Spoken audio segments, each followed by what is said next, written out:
Alright, Willie Dynamite. We'll take this shot first.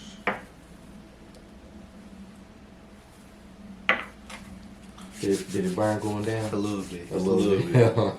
Makes you want to shake it. Yeah, man. I had liquor one time, because I don't drink it all, but I run with a crew called the Feel Good Gentlemen, and we had our 1 year anniversary of this party. We was doing the Epic Lounge. They was like, take this shot, and I'm like, all right, fine, give it here.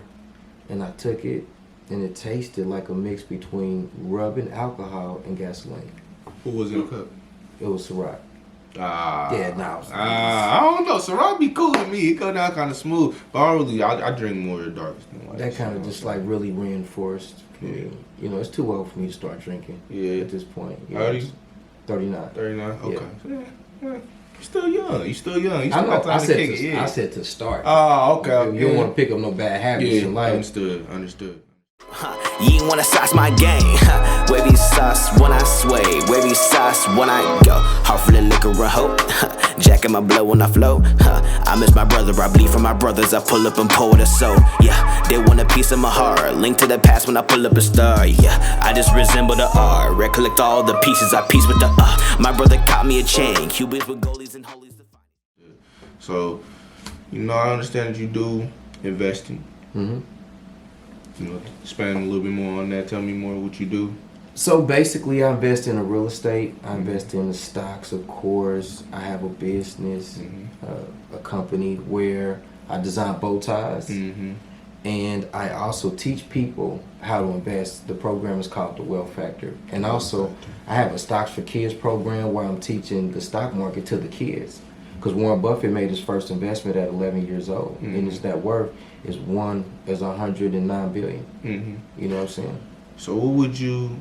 We're going to start off with investing. Because I actually started my own little business too. Congratulations, man. I love to see people building something for themselves. Yeah, so we're going to touch base on that. So we're going to start with investments.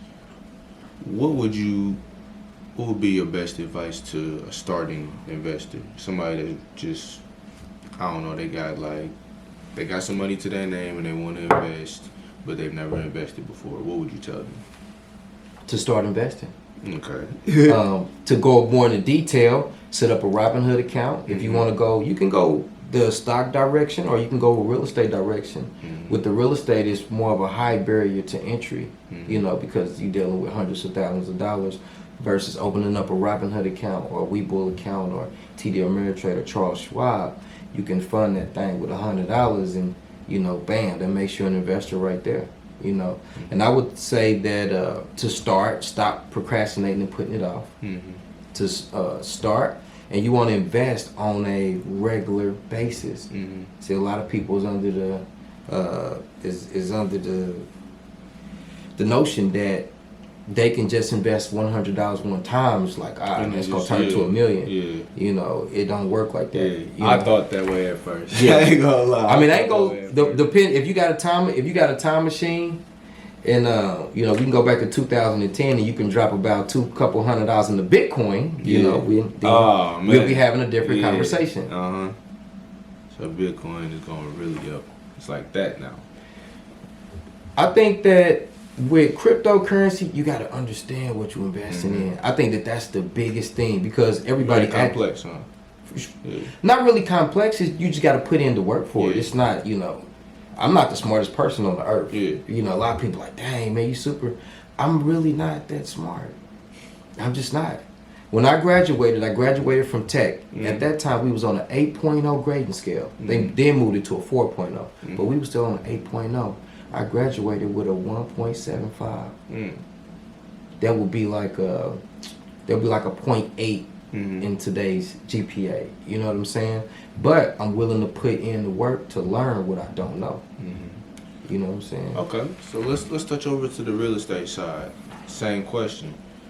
What would you say to somebody that's trying to start off in real estate? What would their first steps be? Well, it's a couple different things. I would tell you to go get your real estate license. When you get your real estate license, go read the whole collection of Rich Dad Poor Dad, Robert Kiyosaki. Go read the whole collection. And after you read the whole collection, then your mindset will be where it need to be, because a lot of people think that when they get their real estate license, oh, I'm in the real estate, but you just got another job. It's a little different because you 1099. Mm-hmm. You know, you don't get a paycheck and you got to file your own taxes, but you still want to be an investor. Mm-hmm. If you do not invest, you will not make it. That's just a harsh reality. And a lot of people think that investing is optional, like you go through McDonald's drive-through and you get the Big Mac and you get the fries and you get everything. And they say, hey, do you want ketchup with that? You're like, no, I don't need ketchup. That's how people treat investing, and it has to be mandatory. So I would say get your real estate license, use that to build some capital up. Once you build up enough capital, then you want to take that money and you want to buy you a duplex. It's a bunch of them all over the city. You can go down and see where the redevelopment areas are right now. It's public record. Nobody's hiding nothing from you. Right. And you buy you a duplex in that area. You know, you move in one side and you rent the other side out, or you can Airbnb it out. That's one way to generate revenue from real estate. Airbnb. Yeah. Way. Okay. Yep. Or you can wholesale. Wholesale, you don't really need a whole lot of money, but it will require a lot of footwork for you to put in to find those off-market deals. I teach this to my students inside of the Wealth Factor. So you can literally start with a couple $100 and start getting calls and putting deals together. You know, learning how to find the sellers and then find the buyers and learning how to basically broker the deal. You know, so then you can take that capital that you get from wholesaling and you take that and you start to get your own investments. Every road leads to you building your own. That's really interesting. So, what kind of stocks are you investing in right now? What's Well, really, you know? So for me, I invest into the stocks that I understand. And that's a big misconception that people got, because everybody's just investing. You get a phone call, invest in Dogecoin, is going up. You check it, it is going up. That's the way I move. You check it, you're going up. You like, let me dump it in Dogecoin. But then I would have to ask you, how does Dogecoin make money? Nobody knows. Nobody knows. Right?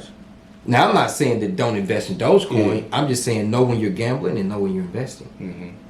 You know, how does Apple make money? They invest. What products do they got for them to create like revenue? So they got the iPhone, they got the MacBooks, they got the MacBook Pros, they got AirPods, the AirPods, everything. iPads, Apple Music, Everything. you got Apple Video, you got Apple Care, TV. Apple TV. So you know how Apple makes money. Apple Pay. Apple Pay. You know what I'm saying? And you know, that's investing, because you know how they make money. You know how McDonald's make money. You know how PayPal makes money. You know how Amazon makes money.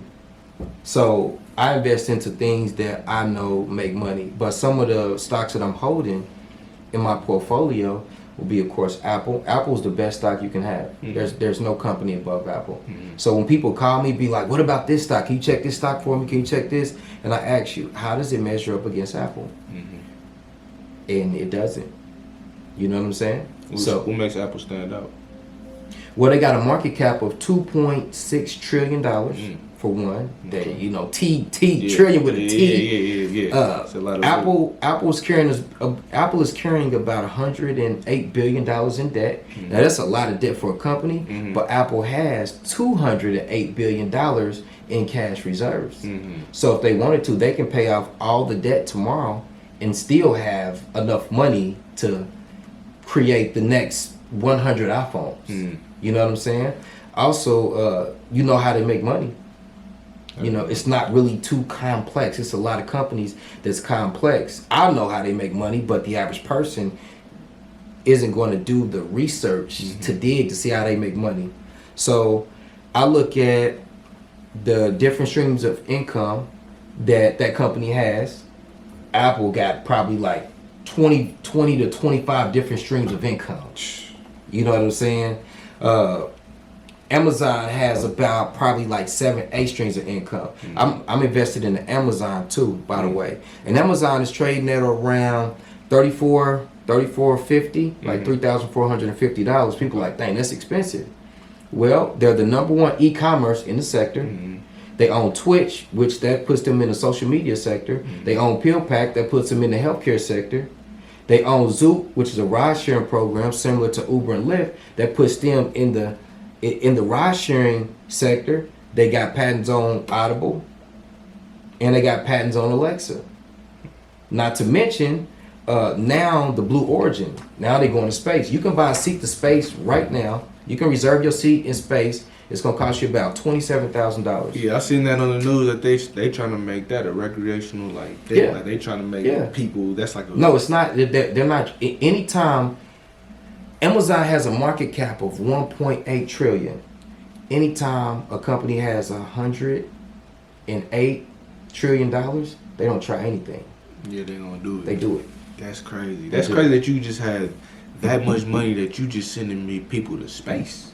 Yeah. Like so look at it. You know how like me and you casually might go to LA, Miami. I'm going to Miami for the weekend. I'm going to LA for the weekend. Right.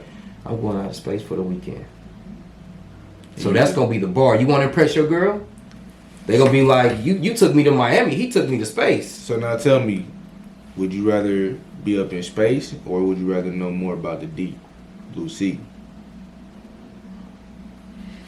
I'll probably say space. You the one. You think there's? What,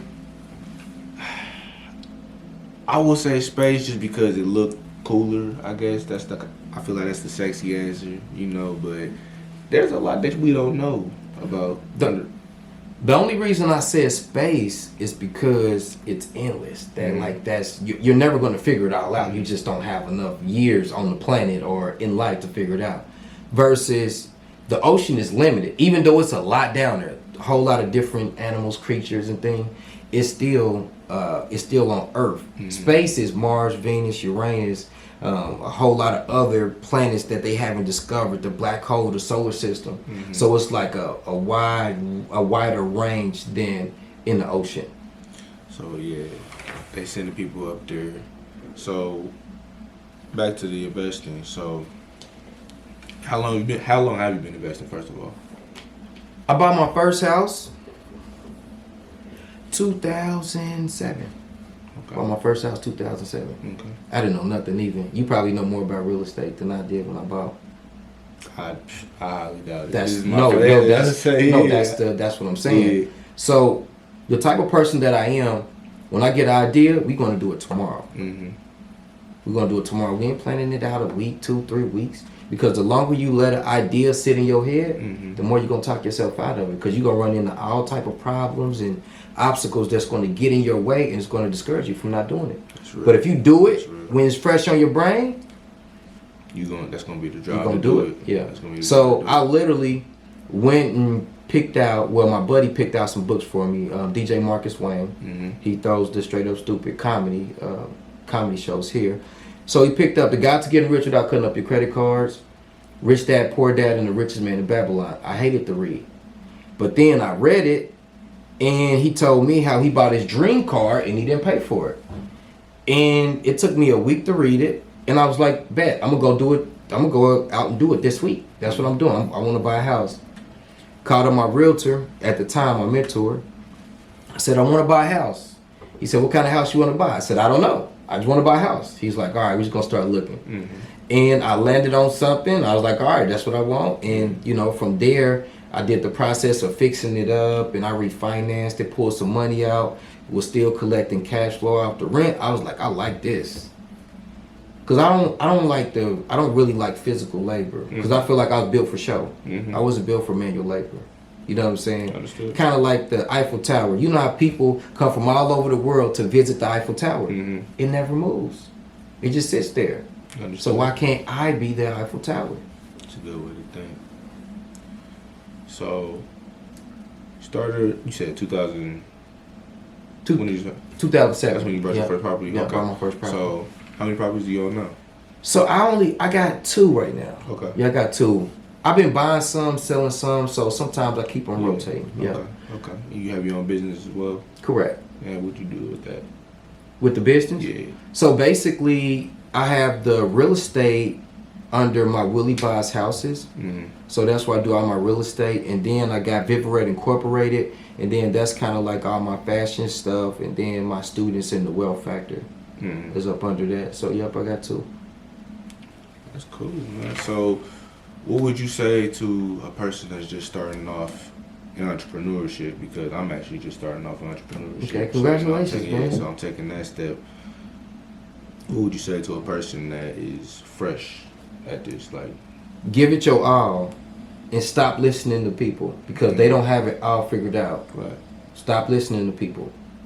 People are going to critique you. They're going to say your little business. They're going to be like, man, ain't nobody going to be buying your products or buy your service. I'm not wearing that. And I want you to know to just keep grinding because even the people that you may be watching and looking at, they don't have all the answers.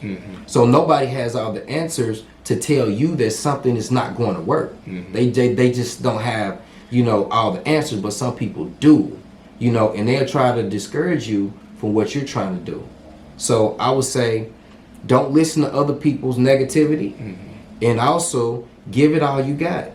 No matter what goes on, some days are going to be slow, some days are going to be fast. You got to give your 100% every day, regardless of the outcome. That's going to be the toughest thing, in my opinion, that you're going to run into. Is giving your 100% and still being in the same place for that day. Okay. So, I got just one more question, and then, what I'm saying, thank you for your time and everything. No, we good. We good. I'm not, yeah. I do this. We can do this all night, man. I don't know how much time you got. We still got time. Whatever. I don't. I'm saying I don't want to run over everybody's time, but Nah, I'm good. So we'll just talk about some more stocks. Okay. So let's say that I have $2,000. Just disposable, just $2,000 just in my pocket. What am I doing with that day? So knowing what you know now, not knowing what you knew, like knowing what you should have known back then, knowing what you know now, what would you do with that right now? what I'm going to do is, or what I recommend to do is, first I would invest $1,000 and build a business first. I wouldn't, or if you already got a business, like that's good. But if not, I would invest $1,000 into a business, and I would break down that $1,000 as follows. That's money for my website. That's my logo. That is my inventory or equipment if you're creating a course. That's your equipment. And I would bring on a virtual assistant to help you with it because you're not going to be able to do everything yourself. Like that's something that I had to learn the hard way. Because I'm always one of those, I just do it myself. Because if you look at the big companies, Amazon, Apple, Tesla, PayPal, Square, Nvidia, AMD, PillPack, you look at all these big companies, they got employees, they got people that's designated. This person handles this section, that person handles this section, this person handles this section.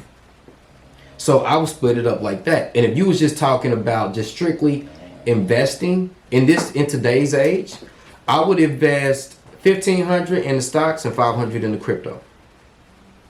Okay. How much do you think that is set like 5 years from now? How much do you think the earning potential is for that? For you talking about for the stocks or the crypto or both? Or both. Well, I think crypto is gonna move way faster than stocks, but crypto is still unpredictable, and it's a lot of companies that's fresh, so you still don't know exactly how they're making money. Everybody's just moving off of basically the description of the company, the market cap, and following the trends. That's pretty much all we got to go off of, dealing with crypto. So I would go with more stable coins, Bitcoin, Ethereum. Binance is a good one. Bitcoin, Ethereum, Binance, Litecoin. But I'm gonna give you one that's cheap. It's gonna pop off in like the next 5 years, and it's going to be like the Amazon of crypto. What's that? XRP, Ripple. XRP. You can't even buy it right now. You gotta dig deep to buy it. Yeah. You know what I'm saying? But if you dig XRP, deep, Ripple. Yeah, XRP. They're going through regulation right now, and a lot of people are staying away from it or think that that's going to hurt the company because it's going through regulation. But when they go through regulation, they're just going to show them how to do it right now. Saying, hey, you're doing it wrong. We got to regulate you, and this is how you do it. So they're going to be one of the first cryptos is going to be widely accepted, in my opinion. Okay. That's a lot of information to take in. Okay, cool. Well, it's a pleasure meeting you, man, and I appreciate all the free game you just gave me because I know that's not cheap. So you got you teach people how to invest as well. Yeah. So yeah, that, you know what I'm saying. So I got the program that's called the Wealth Factor. Is they pay monthly. Okay. They pay a monthly membership, and every Sunday it's $89. $89 a month. Every Sunday we do a Zoom call, and I'm breaking down different things as far as wholesaling. Go and sit this up right here. It's not just like I'm telling you to just go out there and do it. I'm giving you all the tools, resources. I'm giving you forms. Like everybody in the Wealth Factor got my personal number. Okay. You know, my mentor was like, don't put your number out there and give it to all them people.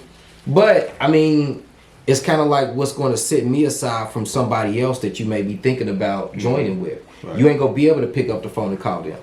You can pick up the phone and call me. And it's just direct, like you get. Yes, direct.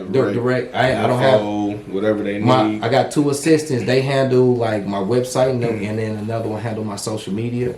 One of my social media pages. So you definitely need a team to really. No, for sure. It's not even. Yeah, that's what I'm trying to push as well because my LLC is actually an LLP. I got a partner that I do it with, and I just felt like. Do y'all have a general partnership or a limited partnership? General. Okay. Yeah, general partnership. So, just wanted to, you know what I'm saying, I'm going to do other, because that's just my first little bit of entrepreneurship, and I want to go do other. That's going to be my LLC. This is just something that I'm trying to, like, build on, you know what I'm saying, trying to further, and there's a good market for it, but I know that having multiple businesses or multiple sources of income, you know what I'm saying, that can push me further as well. So go ahead. No, go ahead. So I got a question for you because, like, when I do my lives on Facebook and stuff like that, everybody say, well, everybody don't have money like you, or everybody don't have this going on or that going on, and everybody can't invest. Like, why do you think that is? Because they ain't working. You said because they not working? Yeah, like money like you, like they're saying that they're not getting to it or something like that. I don't know. No, they just said that everybody don't have money to invest. Why do you think that is? Because they're just not investing. They're just not doing it. I agree. You can invest like $10. I agree. You know what I'm saying? I agree 100%. And that's been one of the biggest misconceptions, because people thinking that they gotta have a whole lot of money to start investing, and you don't. So one person told me that they didn't have no money to invest, and I asked her, I said, show me your last 2 W-2s. And if they zero, you got a valid point. But if it's something on that W-2, then you're lying. You just rather go to the nail shop, you rather go to the club, you rather go party, you rather take the tax check and go down to Cancun. You know what I'm saying? Because everybody get a tax check at the end of the year. You can take half that tax check and invest that right then and there. Nah, you can't invest it all, bro. Invest it all. Invest it all. Because once you understand how investing works, once you understand it, that's all you're going to do. Warren Buffett makes about $900 million a year profit just off of the dividends that he got in companies where his money is sitting at. So a dividend is basically like, a company with a dividend is basically like, you may invest $5,000 and then they may give you, I don't know, something like $5 every month. You know what I'm saying? Initially, it don't look appealing, but it's like, once you add up the dividend and then you add up the growth of the stock, you make out pretty good. So you got some people that invest for the growth, like good growth stocks are Amazon. Amazon doesn't have a dividend. PayPal doesn't have a dividend. Square doesn't have a dividend. What else? Those are the 3 that I know for a fact off the top of my head. And then you got other companies that got high dividends, like AT&T, like Altria. McDonald's comes with a dividend. Nvidia has a dividend, but it's kind of small. But they got more growth than anything. I think the dividend is like the icing on the cake for them. So with dealing with dividends, you got you may have the dividend of the actual stock. Let's just say the dividend is 8%, which is high. Okay. That's where AT&T is, and AT&T has a high dividend because they got a bad 5-year chart. The stock has been declining for the last 5 years, and they're in the process of splitting up the telecom part from the other stuff, so that way AT&T stock can restabilize itself and continue to grow, because that 5-year chart is horrible. The 1-year chart on AT&T is horrible. So if we increase the dividend, we entice you on staying. But then you got something called a dividend payout. So let's just say I may make $100 million, and I may pay out $20 million to my shareholders. Okay. You know what I'm saying? At the dividend that they got it at. So it just depends on which type of investor that you want to be. There's so many different ways. It's investing is not a one shoe fit all. But the easiest way to invest is long-term investing. Nothing trumps long-term investing. Like I want to say right now, 5 years ago, Amazon was at like $800. 5 years ago, today it's $3,400. 5 years ago. 5 years ago, Square was $11. What's that? Right now, Square is like $265. Damn. You know, 5 years ago, Nvidia was like $20. Nvidia's $306. You know what I'm saying? Damn. So when people put the money in there, the stock drop and then they pull it out. So then because when you got a whole lot of people buying the stock, that's what make the stock go up. When you got a whole bunch of people selling the stock, that's what make the stock go down. In order to be successful, all you got to do is do the opposite of what everybody else is doing. When everybody else is selling, you buy. When everybody else is buying, you sell. Yeah, man. It's a lot of gems, man. Yeah, it's good. Man, we can stay here all night. I don't know how much camera time you got. We can do this all night. Yeah, I appreciate you coming, Willie Dynamite. Yep. Sean, appreciate you. Yeah, likewise. We gotta do this again, man. We got to do this again, man. See, the goal of this show is so that black men can, come to the table and we can drop gems like this. You know what I'm saying? We doing a couple of other little episodes and stuff like that. Yeah, because to be honest with you, this can be a 5-hour conversation, man. But I don't want to keep y'all up. I know y'all gotta shut everything down and stuff. You know what I'm saying? Man. You good, man. But I appreciate you coming. No problem, man. Your conversation. No problem. You already know. Nice to meet you. You ain't wanna sauce my game. Wavy sauce when I sway, wavy sauce when I go. Heart full of liquor and hope. Jacking my blow when I flow. I miss my brother, I bleed for my brothers. I pull up and pour the soul. Yeah, they want a piece of my heart. Link to the past when I pull up a star. Yeah, I just resemble the R. Recollect all the pieces I piece with the My brother caught me a chain. Cubans with goalies and holies.